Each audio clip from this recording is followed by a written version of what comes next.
vyras sako, pasiūliau, sako, savo žmonai, nu tai paivairinti gyvenimą ir pažaisti tokį žaidimą. Tipo, mes nepažįstami. Nu, tu įsivaizduoji, jau 4 diena namuose jį su manim nesišneka. Nepažįstami, geras.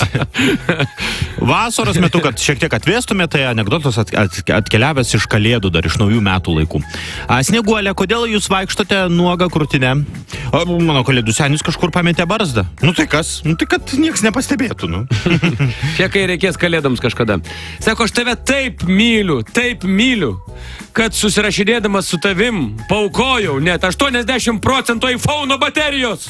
O, geras, kiek daug. Va tai yra meilė, draugai. Studentas ateina prie pizzerijos durų ir mato užrašą užklijuotą. Tik šią savaitę pirk 2 pizzas ir 4 gausi nemokamai. Arba 3 gausi nemokamai, tada šalia perskaito prierašą.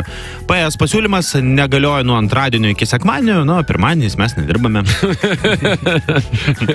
Beje, geras pasiūlymas. Okay. Jūs girdėjote vakar tiesiog pribloškiančią žinią, kad futbolininkas Leo Mesis nuteistas 21 mėnesį kalėjimo.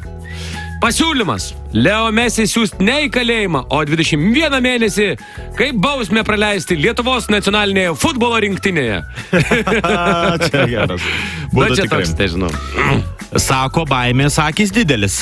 Nevelniu, žinokit, vidurių užkietėjimo dar didesnės. Palauk, Žodžiu, palata operacinė įveža žmogelį, nieko rimto, apendicitas. Vyresnis gydytojas prieina prie jaunesnį ir sako, nu ką, sako, nesijaudink, tau 16 operacija, šį kartą tikrai turi pavykti. Super.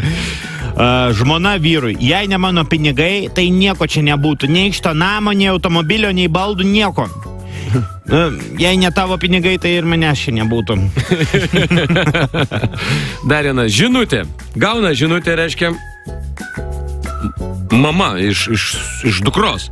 Niu, liaba, Katiu, seniai nesmatė, ką norėtum ŠND paveikti.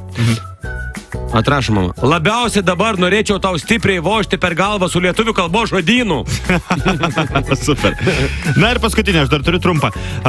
Kokia yra žmonos užduotis? Pasirodo, yra išaiškinta. Žmonos užduotis yra išleisti tiek, kad meilužė neužtektų.